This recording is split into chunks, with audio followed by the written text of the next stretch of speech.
comments? Really dope. Really what? That sounded good. I thought it sounded really like cool. Like he has a lot of insight that I couldn't get from like reading the page or like reading the judge's opinion. And it's really cool like to see someone who's actually there, like on the inside about like how players feel, like fans feel. Yeah. Like what turns what could happen, couldn't have happened. What it was. Things. Yeah, anyone else? I thought it was interesting that he didn't really know where all the money was coming from. In terms of, what do you mean? Well, I don't know if owners are pulling money together, because I was just thinking, what if you were a team that did take the proper precautions, and now you're suffering and having to, if owners are pulling money, now you have to spend money for other teams who didn't take the proper precautions. So That's a good point. Yeah, I mean, maybe there were some forward-thinking teams among this group that didn't agree with the way the NFL was handling it. But as you know, the case was against the league in general, but the league is the teams. So each team is contributing 1/32 of this settlement, whatever that is. But Vinny makes a good point. Maybe there's some progressive teams out there that really were doing the right thing and not engaging in this kind of don't ask, don't tell, don't look about concussions, about head injuries, ignoring the science. I mean, that was the big thing. And yeah, I mean, that's a good point. In terms of where it's coming from the owners. Now, how they shifted around. The other part of this, which I'm not an expert on, is the insurance part. So NFL teams are insured for health and safety risk. So I don't know how much of this settlement is being paid for from the team side by insurance companies. Because that's what insurance companies, that's why you pay premiums, to pay off big lawsuits. So you've got an NFL insurance policy with different carriers, you've got team policy with different carriers. It's not something I've studied or I'm able to talk expertly about, but I just think the insurance part of this is another aspect to it. The other part of the case we did not deal with, because we're focused more on leagues, is that there was part of the case against Riddell, a helmet manufacturer. And I'm not sure exactly where that stands, but what we have had since is a lot of innovation, research, design about helmets. And the helmet part of this angle is really interesting because you see companies getting out of the football helmet business. It's just not profitable to be in it anymore. There's too much risk, too much liability.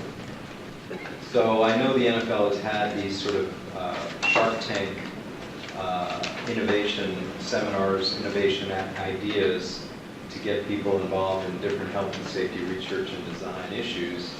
And there are these helmets coming out. I think because BICIS or BICUS is a new helmet design. The issue I've always seen with players and helmets is, unfortunately, vanity.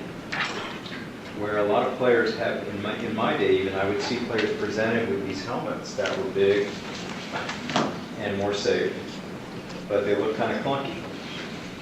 And they don't look as good. And you makes your head look like a Martian or an alien or something. And players would rather have a lighter, more sleek helmet in the name of aesthetics, obviously, not in the name of safety. That's unfortunate, but that's the world we live on. Now, we could talk about mandatory helmets that are more safe. Maybe we're coming to that. But again, you leave it to the player. The player's always going to opt for what makes him feel better, faster, stronger, able to play better. And usually that's not a bulkier helmet. So those are some equipment issues that along with the overall liability, health, and safety issues. The other part of what was interesting about what Seeger said, Brittany was pointing this out earlier when I saw her, is that he really pointed out that there's no appetite for these lawsuits going forward. right?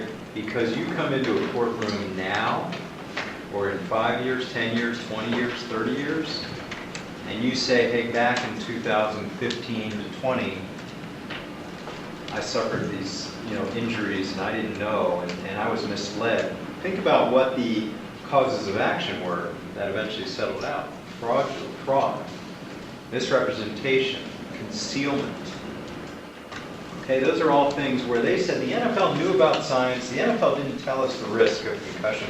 The NFL didn't let us know that this was a problem, that we could suffer future brain trauma, that there's a link between playing football and future dementia. NFL told us about knees and ankles and hips and shoulders, but never told us about the head. Okay, they settled. But now, forget it, right? Now you try to come into court and say, in the 2000 aughts, we were never told about this. No.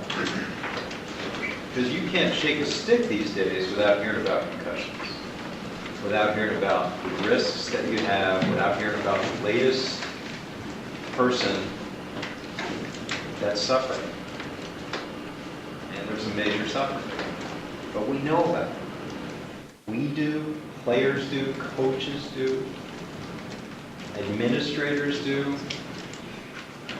We're in a different time and place with concussions. And I've said this for years, the NFL and all leagues are trying to move past that history that caused this settlement. They're really trying to move past it.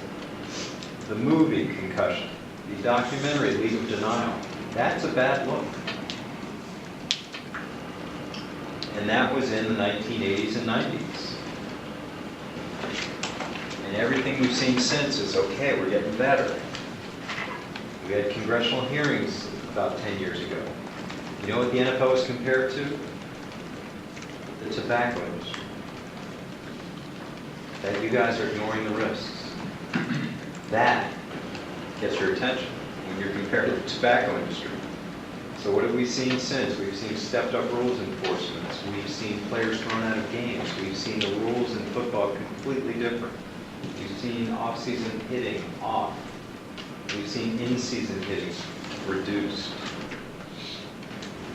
We've seen advances in technology, advances in research and design, and frankly, we've seen players change culture a little bit. I mean, that's ultimately what has to happen.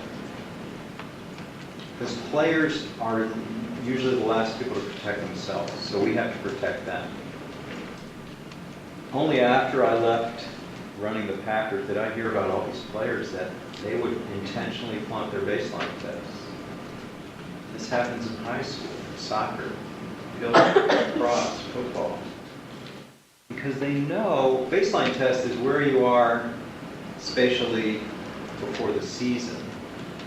And then if you get hit or concussed during the season, they compare the results. So what players do, and I know some of you are thinking, yeah, I've done that. They flunk the preseason baseline test. So that when they're concussed and they have the same results, they're not taken out of play. And I was amazed how many players did this. They intentionally bombed baseline testing because they didn't want to miss time. Because missing time at that level meant potentially missing out on job opportunities. Someone would replace them.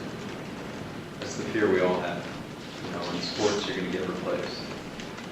So, protecting players from themselves, that's why we have so many spotters on sidelines now, actually taking players out of games. Referees are buzzed in their ear, get them off the field.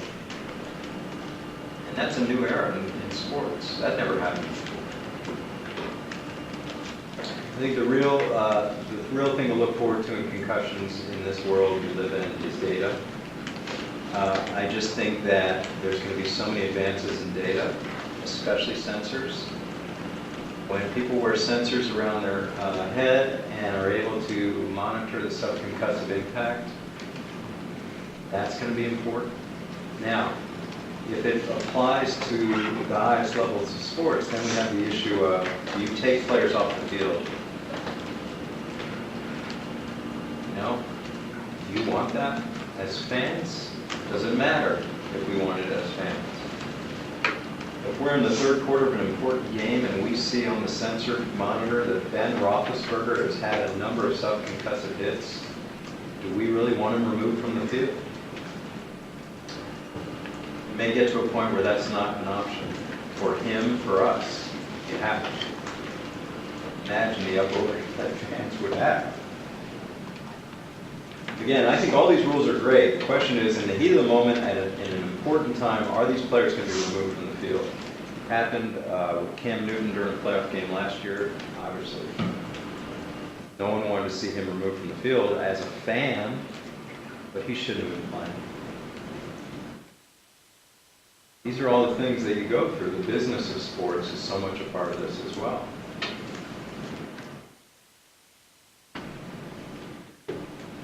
One thing about concussions, they're a silent injury. You know, you're not limping. You're not holding your arm. You're not favoring one leg over the other. You have some capacity, unless you're just woozy and stumbling, you're going to be able to hide it. And that's the scary part of concussions. So what we have is we have this network of people that have to look out for it. And it is getting better.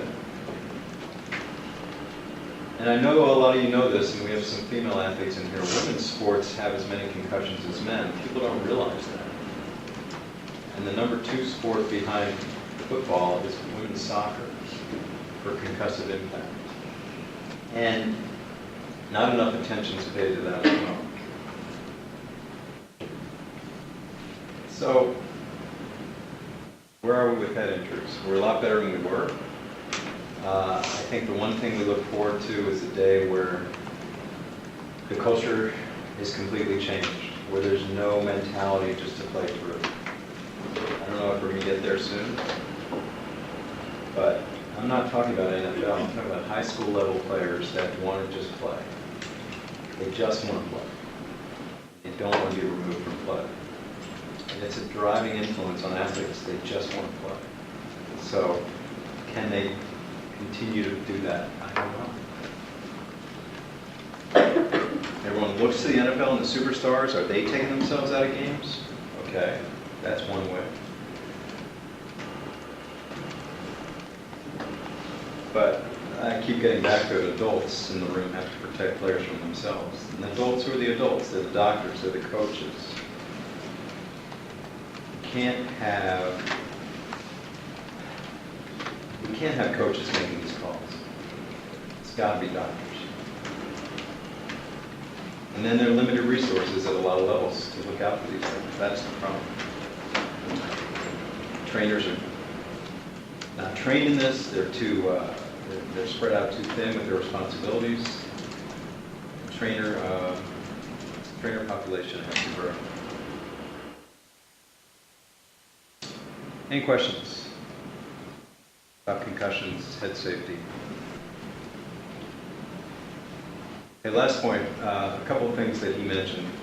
He talked about the settlement that could be as much as $1.5 billion.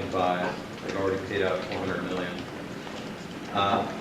For those who don't know, he himself got a lot of criticism, a ton of criticism. How could you settle with a company, the NFL, that makes $14 billion a year for around $1 billion? How can you do that? Why did you take them to trial? And why is the settlement so low? And he's making a ton of money off legal fees. You can tell, he looks like he made a lot of money. Talks like it. So, I defend him for reasons he talked about. If you had a case against the NFL and you thought you could win, you'd be tied up in litigation for years. Years. And some of these players are really suffering. So, he talked about causation. That's the problem. Because here's how a deposition would go with a player who is 40, 45 years old, trying to get a settlement from his time in the NFL. The NFL lawyer would say, how many years had you played football?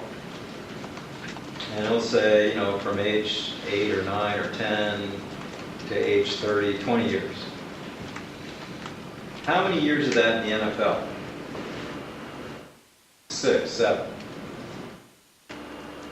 And you only assume the NFL? Yeah. Why?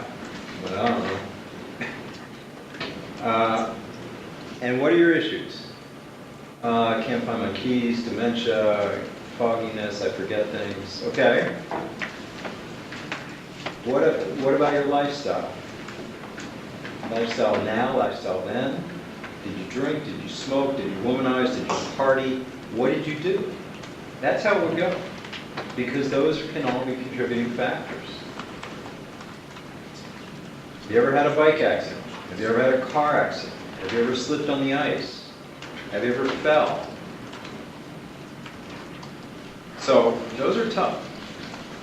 So I defend the settlement in that you've got so many issues swirling up about what could cause dementia that it's tough to find proximate cause in these cases.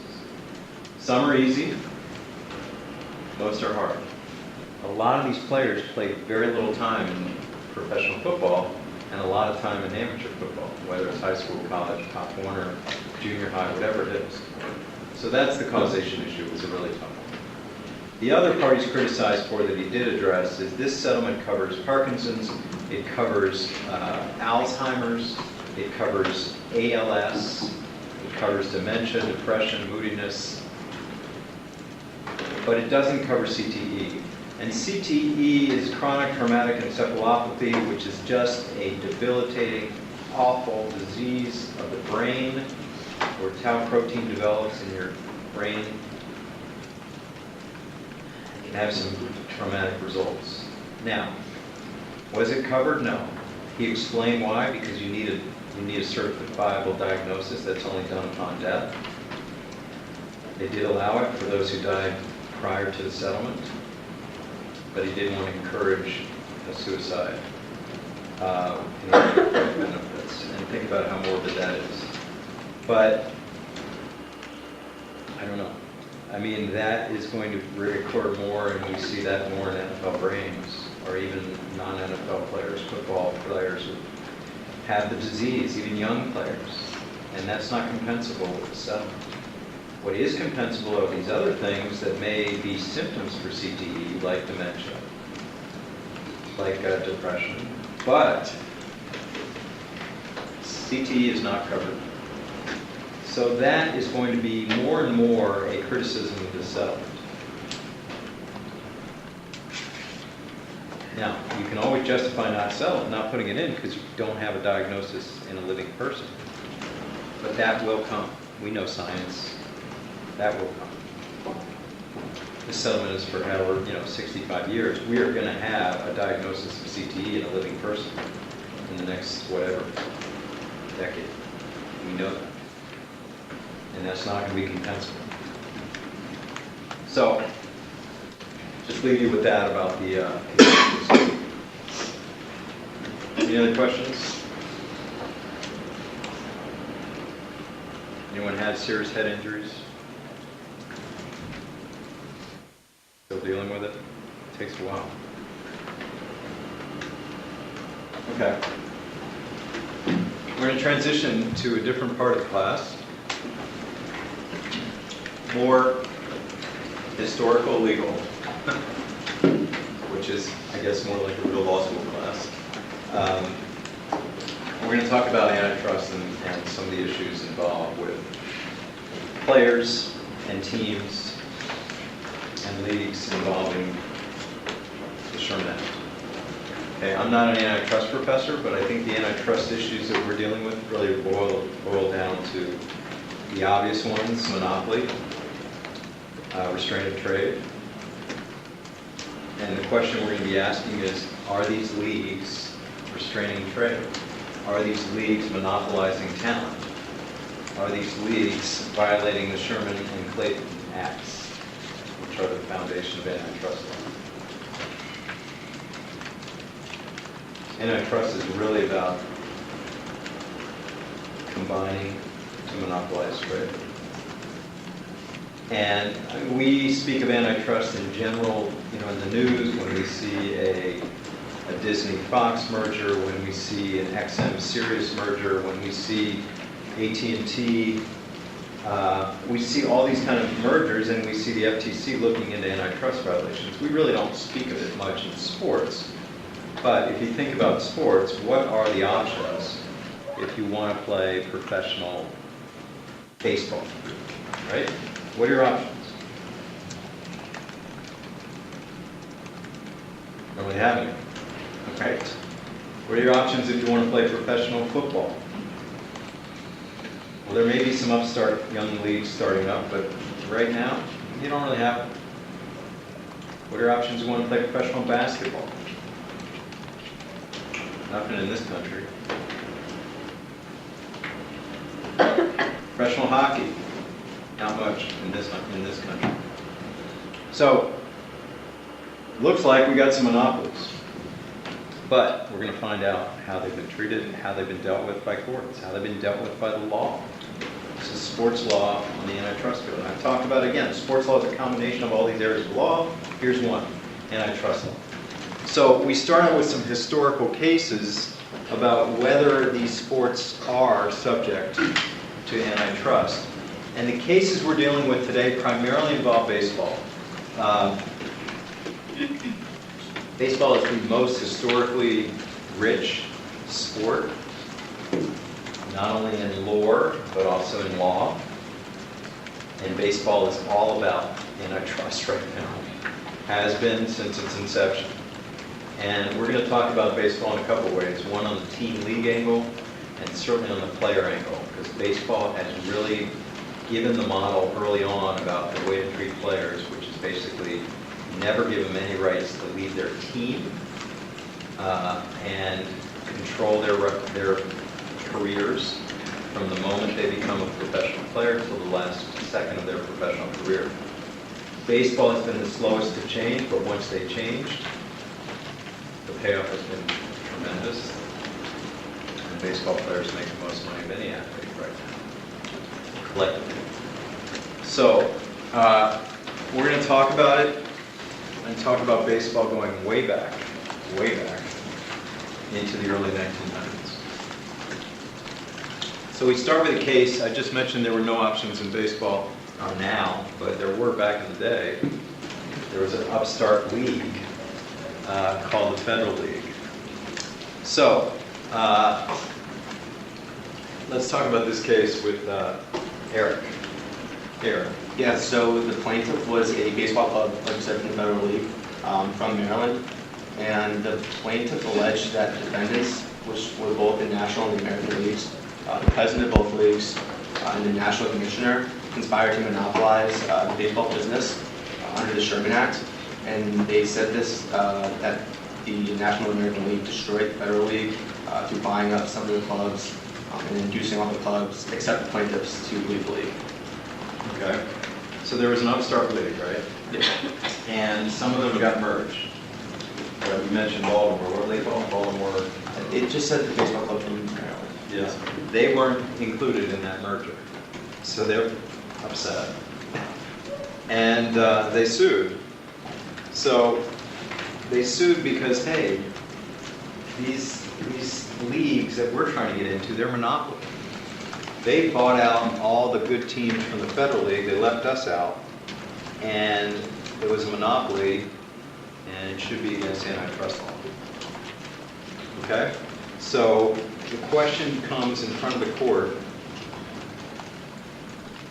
was federal baseball unlawfully restrained by Major League Baseball because it monopolized the game of baseball?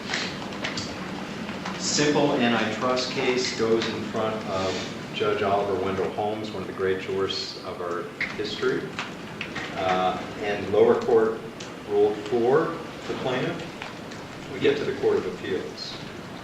And what did he say, Eric? The Court of Appeals reversed and said that it wasn't within the Sherman Act because it wasn't interstate commerce, which is needed for a claim under the Sherman Act. Okay, so what exactly about interstate commerce is needed?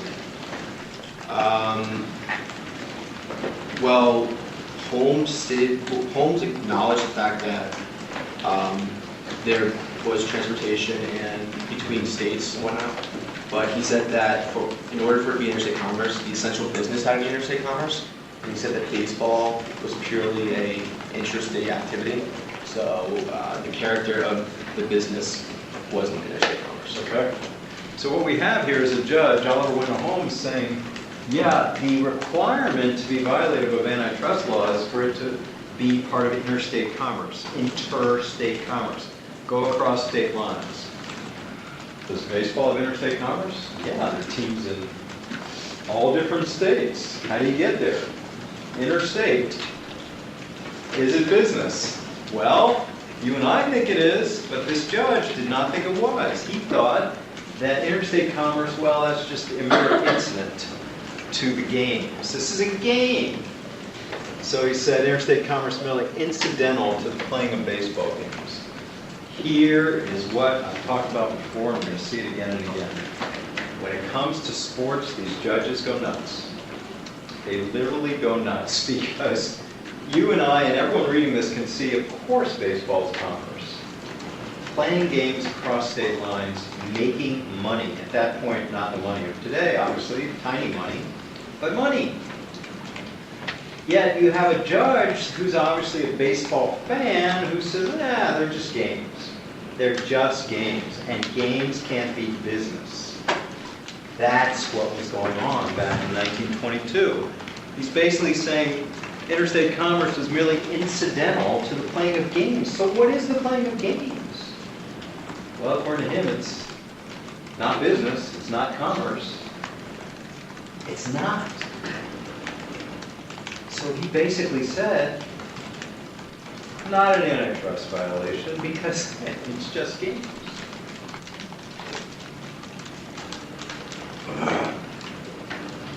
This is it. This is what happens. I don't know Oliver Wendell Holmes, but he must be a fan. And yes, 1922 is a lot different than 100 years later when baseball is clearly a huge business, but we know, right? We know they were in a business back then. They were in such a business that they were buying up these teams from the Federal League or merging them and left out the poor Baltimore Terrapins who sued and won and then lost because you have the Supreme Court judge saying, nah, not business, not commerce. That the business is merely incident. Anything else? That's it. Okay, so we're seeing for maybe the first time that we have judges that look at sports, in this case baseball, and say, you know what, this is not antitrust. Why? Because it's baseball. It's fun, it's games, it's diamond, hot dogs, all that. Crazy, huh? You as law students should say, this is crazy. Any other business, any other thing we'd be talking about. Oliver Wendell Holmes, one of the great jurists in our country, would say, yeah, that's business. Cross state lines, monopolizing, no other alternatives, restraining trade, antitrust violation, Sherman Act. Not here. And I'm trying to make it as simple as possible so you don't have to guess about it. Reason? Sports. Sports. Fun and games. Crazy. This is what happens sometimes with judges in sports. They just don't see it as business, especially back in the day. Okay, so we have what here is in all effect, a baseball antitrust exemption.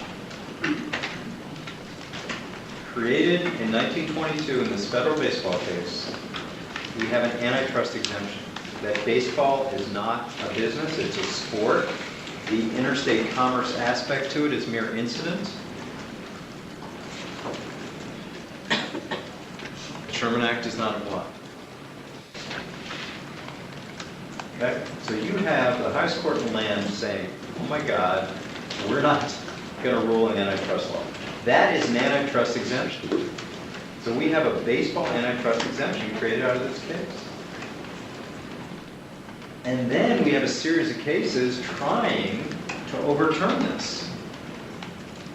As we go forward from 1922 all the way to the flood case in 1972, we have a bunch of cases that come up and say, you know, we got to get rid of that federal baseball antitrust exemption because baseball is becoming bigger, more money, more revenue, TV, radio, whatever it is. Okay, so let's look at one of those cases that challenged it, was Toulson. Ro? So the plaintiff, George Toulson, was under contract with the Yankees AAA affiliate in Newark, and then he was assigned to Binghamton, the AA affiliate. Toulson refused to report to Binghamton, and then as a result, he was placed on the ineligible list. And then he wasn't allowed to play. So Toulson sued, alleging that this monopoly deprived him of his livelihood in violation of the Sherman Antitrust Act. So he sued all of baseball, but the Yankees in particular. The defendant said the Yankees moved to dismiss the case on lack of subject matter jurisdiction and failure to state a claim based on the federal baseball case. So the judge, again, made this an issue of whether or not baseball was trade or commerce within the meaning of the Antitrust Act. Right. And there was a little discussion about the federal baseball case and then this Gardella case, which was the only decision that challenged the federal baseball case. The Gardella case basically relied on the expansion of like television and radio aspects to say that it was interstate commerce, but this again was the only circuit that challenged federal baseball. So in the end, the judge dismissed the action based on the precedent that federal baseball said. Right. That baseball is a game, it's not commerce or trade. Okay, so that's good. So the federal baseball case becomes precedent, and a big-time precedent. And this is not even a case like federal baseball. Now we move from team and league against baseball to player. And that's a key aspect to this, because Toulson's just a player, just like the player we're going to get to after this, named Curt Flood. So the player aspect now against baseball. So we've had team aspect, federal baseball, and now player aspect. And same, as Rose said, same result. That baseball is immune from antitrust law. Fascinating result. We've got a sport being called exempt from the antitrust laws of the United States. Why? Because this Oliver Wendell Holmes said so, and said baseball is just fun and games. It's not a sport. It's not a business. Not subject to antitrust law. Toulson is a minor leaguer. What did they send him down? And he wanted to come back up. He wanted to go to a new team. Of course, there was no free agency during that time. And he became a litigant. And he said, this is unfair. The court said, yeah, maybe, but baseball can do what it wants because we have this antitrust exemption created in federal baseball, and we're not going to overturn it. And then a big part of the Toulson case is a cat and mouse description of Congress and the courts. In the Toulson case, we hear about all these bills that come before Congress to remove baseball of its antitrust exemption that never pass. And the court says if it's going to happen, it's got to happen through Congress, not the courts. Congress is obviously, by not passing these bills, saying the opposite. If you're going to change the baseball antitrust exemption, do it through the courts. So here we have it. The Toulson case refers to a lot of legislative history going on about removing baseball from antitrust exemption, yet Congress is saying it should be done in the courts. So back and forth, and neither's doing it. So the Toulson case is obviously a case that says exactly what federal baseball We've had it on the player side now, and we've had it on the team side, where we have this continued feeling that baseball is exempt from antitrust laws. Again, why? Who knows why? My theory is because we got fans on the court, but I'm sure it's deeper than that. Think about all the businesses in the world, and this is the one that gets an antitrust exemption, baseball. And I say it all the time, it's romantic, it's emotional, it's what we grew up with. It's something that judges feel just like we feel, that sports should be treated differently somehow. Even though this class tells you it shouldn't be treated differently, it is. It is. Judges are human beings. They treat it differently. Okay? The thing about federal baseball and the thing about this Toolson case that's also really interesting is the first time we're looking at something called the reserve clause. And the reserve clause is part and parcel of baseball and all team sports before there were things like free agency and unions and player rights. To explain what the reserve clause is, it's very simple. It basically says when you sign with a team, the team can reserve you. When your contract expires, you are under contract again for the same terms and conditions of what you just finished. In other words, it's a one-year reserve. So you play a year for, pick a number, $100,000. There's a reserve clause, which means the team can then reserve you for another year at $100,000. If you think about that going forward, the team can then reserve you again and again in perpetuity. The reserve clause, something baseball came up with. There were no unions, no players to fight this, and this is what every player signed. So we never had anything approaching anything like free agency because there were the reserve clauses. What we're used to in sports now, with players moving team to team, and we'll talk a lot about that, never happened. Not with a reserve clause. You can't go anywhere. The only way you could go anywhere if the team decides they don't want to reserve you and you're free. That's what Toolson wanted, right? Toolson wanted out of the Yankees because they're demoting him. And the court said, no. You got a reserve clause. So the reserve clause becomes the issue in Toolson.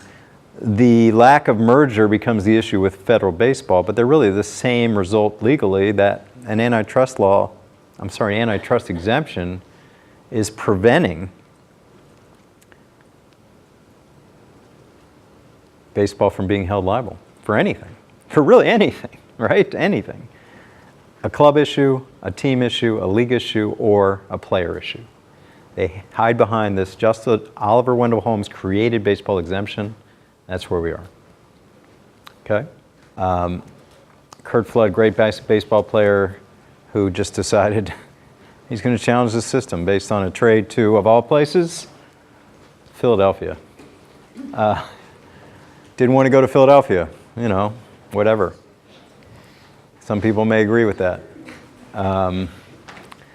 But let's have Heather talk about it. Where's Heather? Right here. Hey. Yeah, so Flood played for the Cardinals. He played 12 seasons for them and participated in 3 World Series. He was even the co-captain between 1965 and 1969.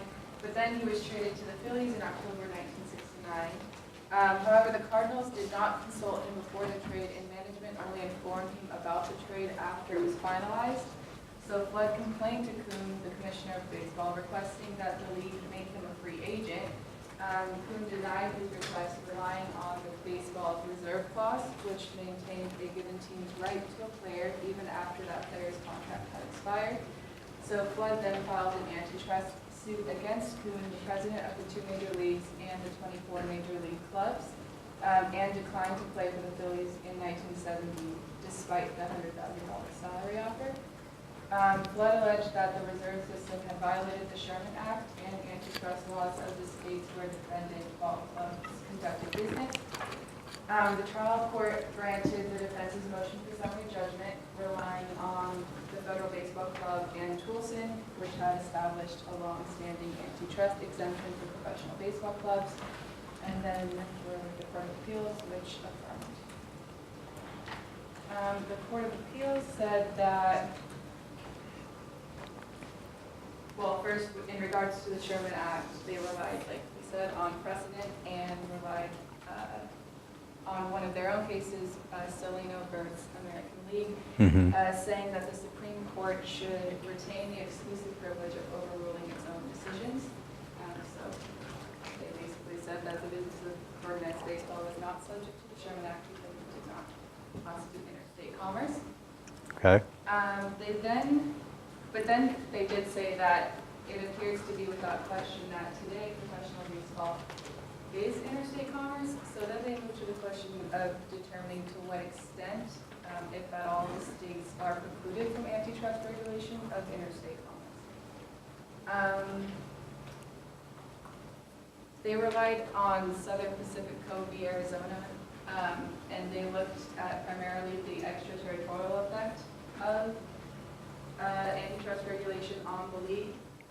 They said that it is the league's structure at which any state antitrust regulation must be aimed if organized professional baseball is not to be severely fragmented. So they said here that the burden on interstate commerce outweighs the state's interest in regulating baseball reserve system, so the Commerce Clause precludes the application of state antitrust law. Okay. So the Supreme Court. Then the Supreme Court affirmed the. Okay, Supreme Court. This is another Supreme Court case. I've said at the beginning of the class, we're now in 2 in this class, but the number of Supreme Court cases dealing with sports is something we can count on one hand. And we are now on our second one this class. Obviously, the gambling one is another one. We'll deal with maybe 1 or 2 more. But the Supreme Court takes on a baseball case. And as Heather said, it came up through the ranks, and they agreed with the Court of Appeals. And basically what they're saying is it's an anomaly. But it's not one they're going to change, which is the frustrating part of the Curt Flood case. So Curt Flood, as Heather said, an all-star player, decides he's not going to go to Philadelphia. And he's not going to be treated like a piece, as you see the quote there, a piece of property. He's not a consignment of goods. And that's basically what the Reserve Clause allowed, that we'll just keep you as long as we want you under the Reserve Clause, and we'll be the ones to decide where you go, when you go, how you go, like a piece of property. He stood up. I'm not doing that. No one's ever done that. No player ever stood up like that. Certainly not a star player, and he did. And he hired an attorney named Marvin Miller, who later became the baseball union exec that changed the game. And he challenged the Reserve Clause. Again, challenged it first internally, as Heather said, with Commissioner Kuhn. We know him from the Finley case. Lost there, of course. Said, we're not changing, we're not changing our Reserve Clause. And then went all the way through the courts. And you have the Supreme Court who sees an anomaly, but this was the ultimate fan opinion coming from the Supreme Court. You had Justice Harry Blackmun. And I really encourage you to read or reread this opinion because it is stunning. It's a fan. It's a fan. You have a Supreme Court judge writing as a fan. He goes through 74 names of baseball players in the opening opinion. Just listing names. Babe Ruth, blah, blah, blah, yeah, whatever. Like he's a 12-year-old kid with his baseball cards. That's what he's like. And then he recites poetry. Casey at the bat. There's no joy in Mudville. Casey struck out. Really? And as soon as you read that, you go, okay, I know where this is going. This case is not going against Major League Baseball. He's a fan. And it's one thing for him to be a fan, but this is a 7-2 or 6-3 opinion with detailed description about the history of baseball, about historical events, the greatest players ever to play. It's a romance novel. about baseball, but it's supposed to be an opinion. Well, basically the opinion is baseball's great, we're not changing. Baseball's antitrust exemption stands because I'm not changing baseball. He loves baseball. Baseball's great. Baseball's not going to be subject to antitrust law. It's a game, it's romance, it's emotion. We're not going to get into that. And lo and behold, here we are. After 1922, and then Toulson in the 50s, and this in the 1970s, and we're still where we are. But you see in the dissenting opinion, written by Justices Brennan and Marshall, some willingness to change, basically saying it's an anomaly. Of course baseball is interstate commerce. And that's even held by Blackmun. We now say it is, but we're not going to change. And here's the final cat and mouse. Congress, you got to do something, because we're not going to do it. Because we've got the Supreme Court behind us saying it's an antitrust exemption. We're the Supreme Court. It was done 50 years ago, but so what? Same issue.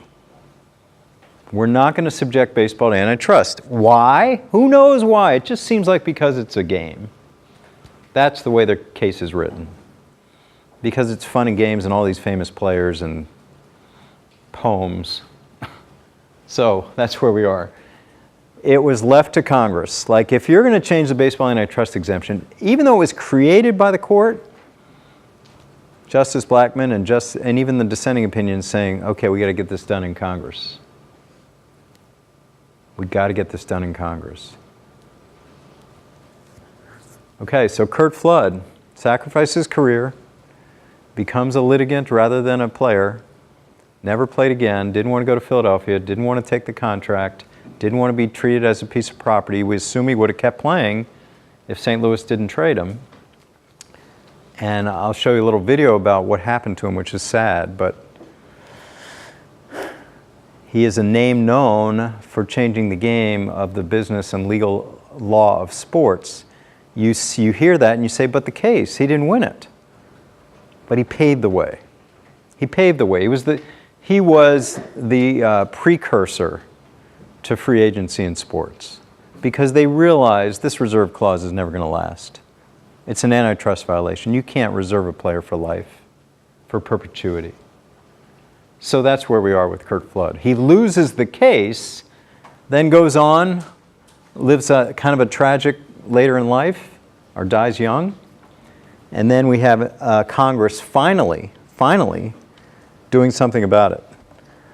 Where's Matt? Okay, so Matt can talk about the fact that the courts keep telling Congress, you do it, not us. And eventually they did. Right, so this was a bill that was introduced in the Senate in 1997, and it was passed in 1998, signed by the president. What they tried to do was to essentially even the playing field for all major sports with regards to the antitrust exemption. But what they did was they had only major league players for baseball, other than the antitrust laws, and they created out a couple of exceptions as well. Right. So this only applies to major league baseball, minor league players, reserve clause stating impact. And it only applied to the employment itself of major league players.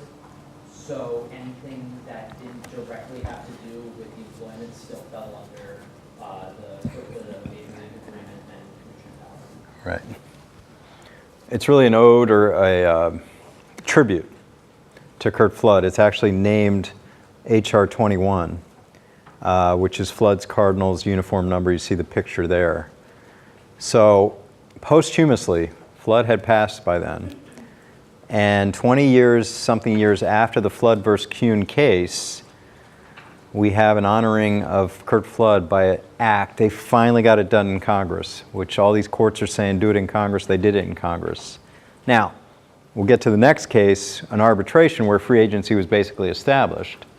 But paving the way was Curt Flood, and recognized in the halls of Congress a bill by John Conyers in the 105th Congress, first day of the session. And then similar legislation in the Senate side.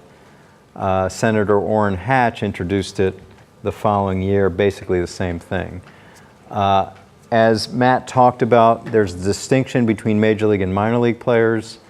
Minor league players are still subject to this antitrust exemption and subject to monopoly of baseball.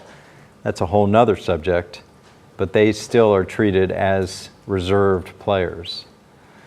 Major League Baseball, obviously, players are much different, much more rights, and those rights developed after the Flood case and solidified with the Flood Act in Congress 25 years later. But as I mentioned, Curt Flood, a pioneer in sports law that wasn't really recognized at the time because he lost the case. He lost. As Heather said, he didn't win. But we all look at the Flood versus Kuhn case as a major win for players. Why? Because they realized what an anomaly this baseball antitrust exemption was and how we're going to change it. And what ended up changing it was an arbitration, not a court case, but Flood had kind of laid the foundation, right? So Curt Flood becomes this hero in the annals of sports law, even though he lost. Okay, so I'll show you a little bit about him, because I think this kind of takes us inside everything we just talked about. Then we'll get to the arbitration that actually changed the game with free agency and with the end of the reserve clause. Okay, that seemed to go through a lot of what I just talked about. So, yeah, that gives you a synopsis of everything we just talked about in terms of taking a stand and paving the way for all players and all free agents up to and including LeBron in terms of a way to get to work for someone we want to work for. We're no longer contractually committed. With baseball, up until Curt Flood challenged it, you were always contractually committed. And listen, we're going to talk a lot about free agency in the next class when we talk about rights of movement. But think about, you know, your grandparents probably talk about the time where, you know, whatever, Mickey Mantle or whoever these great players were, and you knew they were there every year. Instead of realizing they may leave, they may go to a new team. You know, if LeBron James played in the 50s and 60s and 70s, there'd be no opportunity for him to go to another team. He'd play wherever he was drafted, and he'd play there forever. So think about how different it was, and some people look at that as a glory time, a time of the good old days. Well, that's what it was, the good old days. It's not happening anymore. People can move. And the whole thing about sports law is coming up with a system that allows for player rights but protects competitive balance. How do you do that? And that's what all these negotiations are about. You allow for players to have some freedom, but you protect competitive balance. You saw in there how owners were so crazy about Curt Flood challenging the system. Well, it's scary for those who have had the system the way they want to think about changing, like anything. So Curt Flood Act, Curt Flood becoming a pioneer in sports law who actually lost the case. But as referenced by me and as referenced in this piece, we do know that free agency came to baseball, not through a court case, not through the Curt Flood case, but through an arbitration. And that was a couple pitchers that banded together. And before we get to this was, as I said, an arbitration. You saw a picture of Curt Flood with his attorney that I mentioned before, Marvin Miller. So between the time of 1972, when the Curt Flood case was ruled on, and 75, what did we have? We had Marvin Miller become executive of the Major League Baseball Players Association and a new collective bargaining agreement. And again, the collective bargaining agreement had in it no free agency, none. Players had no leverage in this negotiation. They didn't negotiate any free agency. But what Marvin Miller had, without any leverage, got into this CBA, this collective bargaining agreement, was a little clause that said this: if there's a dispute between a player and a team, it goes to a neutral, independent arbitrator. Okay, what did we talk about the first month of class? Roger Goodell, not independent. He's an arbitrator, but he's not independent.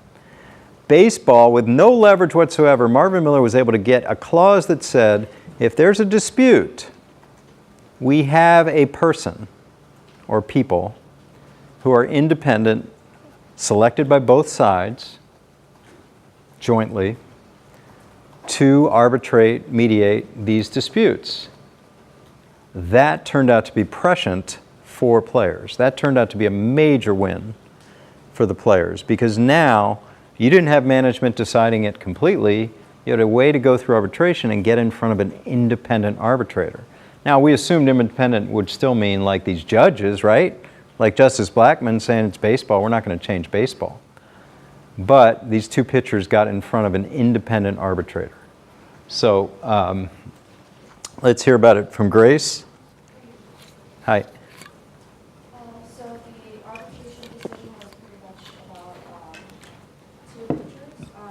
One of them, John Messersmith, he pretty much was a free agent after his contract ended with the Dodgers, and the Players Association filed a grievance on behalf of him and also Rick Allen, who was a retired player. He didn't have plans on returning the league, he just did it in effect as a relief grievance. And so pretty much sites decided in favor of the pitchers. Neither of them signed new contracts. They pretty much wanted to be free to sign with other teams.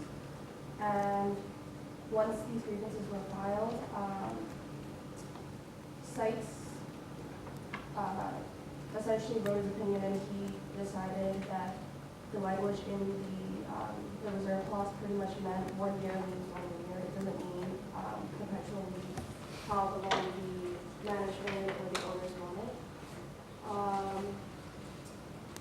And then he also instructed the rest of the teams, or the rest of the baseball teams to, I guess, adjust their interpretations of the clause, just because the article emphasized that the language in the clause wasn't unambiguous. And then later on, the league appealed the decision, and they also found the same as Site's decision, and they said that 1 year means 1 year, and then that pretty much was the inception of free agency, and the rest of the article is pretty much about back and forth between the Players Association and management trying to amend language and the clause. And later on, eventually, the Players Association agreed to demands from the management side. Marvin Miller, he pretty much said that he understands economics better Right. than actual baseball management, and so he, I guess, did like a give or take type of thing to get what he wanted. Ultimately, there was a new free agency system, right. Very good. What we talked about is these two pitchers that you saw in the video, they decided to challenge the reserve clause. The same way Curt Flood did, the same way George Toulson did, but those guys were doing it through the courts at a different time and place. Now we have Curt Flood kind of hearing from some of the Supreme Court justices, this is a truly anomaly, we need to change. And these guys held out. Now we hear this phrase a lot. They did it when holding out was never an option, but they did. As a team, even though they're playing for different teams, as a tandem, I should say, they both held out and refused to play. And again, taking a chance, as Curt Flood did, becoming litigants rather than players, but now they could do it through the Marvin Miller created arbitration system. And they got an arbitrator who said what they wanted him to say, which was amazing, right?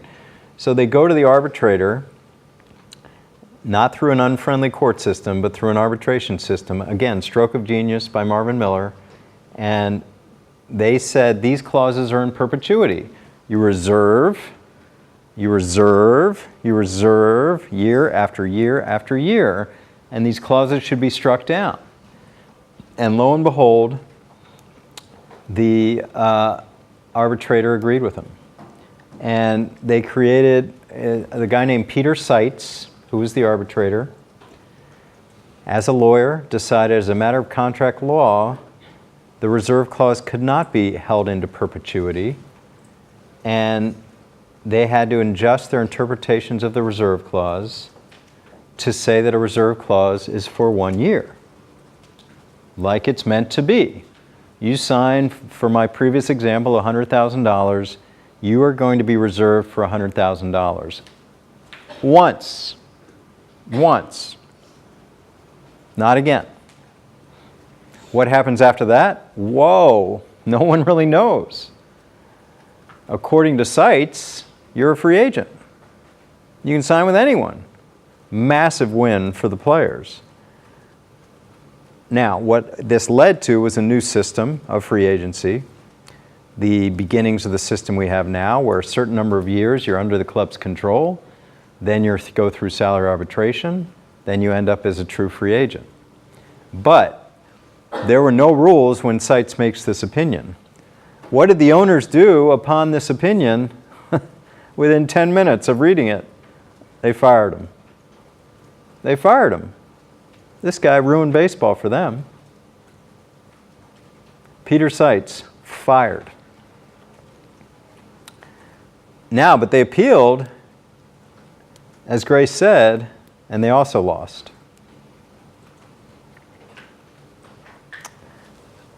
So what happened was, now the players had leverage. When you go into negotiation, the key is leverage. And if you have something like this, you have leverage. So now Marvin Miller, as Grace said, develops this whole new system of free agency in baseball. Again, for those interested, it's pretty simple. For the first 3 years of your career, you have no rights. You're under the team's control. Basically, you're reserved for 3 years.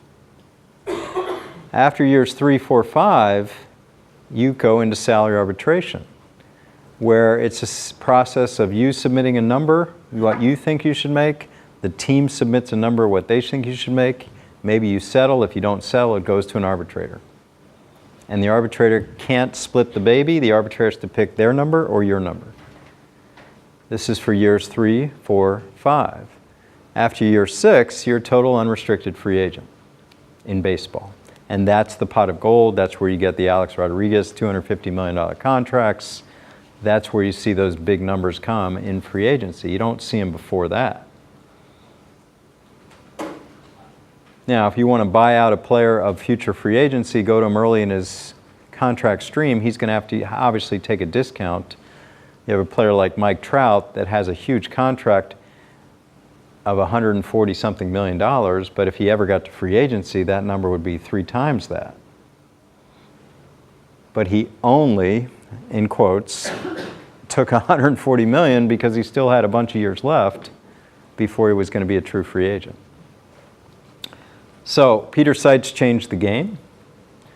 Baseball became the first sport to really truly have free agency. We give a lot of credit to Curt Flood for all the reasons you saw in the video, all the reasons I talked about. The true plaintiffs that created free agency are these 2 pitchers, Andy Messersmith and Dave McNally. But started in the courts, ended up in arbitration. So free agency comes to baseball. And for many years, all the things I just talked about were happening. Players were getting, again, the money was so different then, but players were getting these massive contracts where at that time was like, I don't know, $1 million and up into the 70s, late 70s and early 80s. And then there became a stall over big free agent contracts. And that led to these massive collusion lawsuits against baseball. So let's hear about that from Brittany. So, like a background, so collusion in baseball is formally defined in the MLB collective bargaining agreement by stating that players shall not act in concert with other players and clubs shall not act in concert with other clubs. And in 1966, what kind of started this all was Sandy Koufax and Don Drysdale, 2 big players for the Dodgers, negotiated together. They kind of held out together during preseason, I think, and they demanded a joint 3-year, like $1 million contract split down the middle. And the owners were fearful that other star players would follow their example. And so then in the 1968 collective bargaining agreement, which was at the time that Marvin Miller was now like negotiating Right. for the team owner or the new union leader, they wanted to prohibit players from holding joint negotiations that had happened with Kofax and Drysdale. But Miller was only willing to agree as long as the ban also applied to owners as well, from preventing them to do that. So then in 1985, Peter Uberoth. was elected commissioner, and shortly after, he addressed the owners at a meeting and said they were being dumb for willing to lose millions of dollars in order to win a World Series, and stated that it was not smart to sign long-term contracts, aka hold down salaries at any means. So it later emerged that the owners agreed to keep down contracts to 3 years for position players and 2 for pitchers. And so basically the Collusion 1 case came after the 1985 season because of the 35 free agents, only 4 had changed teams. Right. And those 4 were not wanted by their old team anyway. So by December, several agents kind of thought that something was going on and complained to the Players Association and filed the first grievance. Then the same thing kind of happened after the 86 season. So once again, a second grievance was filed. And at this time, Collusion 1 case was heard before an arbitrator who ruled that the owners had violated the CBA by conspiring to restrict player movement. And then shortly after ruling on Collusion 1, the owners kind of changed their tactic but not their intent, because they created an information bank to share information about what offers were being made to players. And so the Players Association filed its third grievance. So starting in 1988, the damages were announced for the Collusion 1 case, and about $10.5 million were going to be paid by the owners to the players. And in 1989, another arbitrator made his decision on the Collusion 2 case and found in favor of the players as well, and awarded $38 million in damages to the players. And then Collusion 3 damages were about $64.5 million. Mm-hmm. And owners would have to compensate for losses related to multi-year contracts and lost bonuses. So a final settlement of all 3 collusion cases were reached in 1990, and the owners agreed to pay the players $280 million, with the Players Association deciding how to distribute the money to the damaged players. Okay, very good. $280 million for collusion. Okay, we mentioned collusion in this class before with Colin Kaepernick. We'll get back to that. But here is what happened. I just talked about free agency being created in 1975. Then you have all this money going to players. Then you have a new commissioner coming in. His name was Peter Uberoth, famous for running the LA Olympics. And a big name in sports. He takes over baseball. And then we had the collusion meetings. Before I get to that, again, a kudo to Marvin Miller. Not only did he get a clause about independent arbitration, which was created for free agency, Peter cites, but he had a clause about collusion. And really, it was the owners that wanted this clause because, as Brittany said, there were these joint holdouts of Don Drysdale and Sandy Koufax way back with the Dodgers. And the owners said, we don't want collusion between players. Can't have that. That's not good for us. And Marvin Miller said, sure, but no collusion between owners, too. Let's make it mutual. And the owners at that time said, sure, okay. So we have a collusion clause, just like we have an independent arbitration clause. So we've talked about 2 hits that Marvin Miller got with no leverage whatsoever in negotiations. Got an independent arbitrator and got collusion in the CBA. So here we are. Then Peter Uberoth, after all this spending, brings the owners together and basically says, don't spend on free agents. That meeting will forever be known in the annals of sports law as the collusion meetings, where you have a commissioner telling owners, do not spend on free agents. It's going crazy out there. It's not helping you win. It's not helping. Show data on the screen. Owners heard them, and look what happened. 1986, no one signs. All these great players. I mean, you're too young, but these Kirk Gibson, Tommy John, Phil Niekro, they were great players. No one signed them.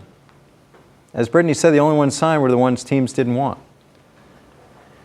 Happened again and again. Happened 3 years in a row. You would think they'd stop, but they didn't. Nobody's signing these free agents. So what happens? The players bring a collusion claim. Each year they win, and then a few years later, a colossal global, just like Chris Seeger talked about with concussions, a colossal global settlement, collusion claims against the NFL and Major League Baseball totaling $280 million? Yeah. $280 million. Now, complicated formula as to who gets that money and how. You have to look at this player and how much he would have gotten if there was no collusion. What if he was truly a marketable free agent? All those kind of things. Not our concern. The problem is $280 million, 28 teams, basically $10 million a team, back to the players for what they did. And it was stupid because it was just listening to a commissioner say, don't sign free agents. They listened. Players had a collusion clause in the contract, in the collective bargaining agreement, and decided we're going to use this. Major League Baseball owners were dumb. This was so obvious. And they lost. Year after year after year, finally a global settlement, $280 million. They're not signing anyone.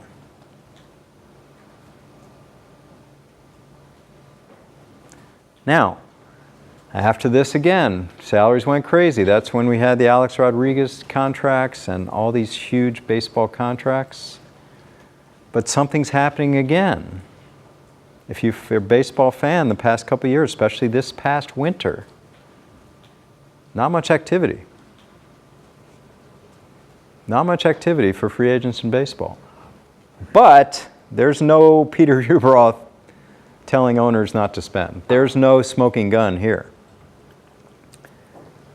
You did hear some rumbles over the last winter, February, saying, collusion, but no evidence. And again, spinning it to Kaepernick, are there teams colluding, saying don't sign him? Well, that's the case going on now. You know, a lot of discovery going on, talking to teams, leagues. What about text communication, emails, etc.? What was happening? We'll see. I think with all the media attention of it, if there was a smoking gun like the cases that baseball had, we would have heard it by now. We haven't, so I don't think there is collusion, but the case proceeds. But this was hard and fast, obvious, caught in the act collusion. We haven't had a case like that since that time in any sport. I know, looking back on it, it seems so obvious. The guy tells his owners at a league meeting, don't sign players. It's the most obvious example of collusion. We don't know if it was that obvious, but clearly their actions spoke after that meeting. So, two Peters in these past two cases. Peter Seitz, the arbitrator that created free agency, immediately fired, and Peter Ueberroth, the commissioner that caused collusion, not so immediately fired, but soon after. Any questions?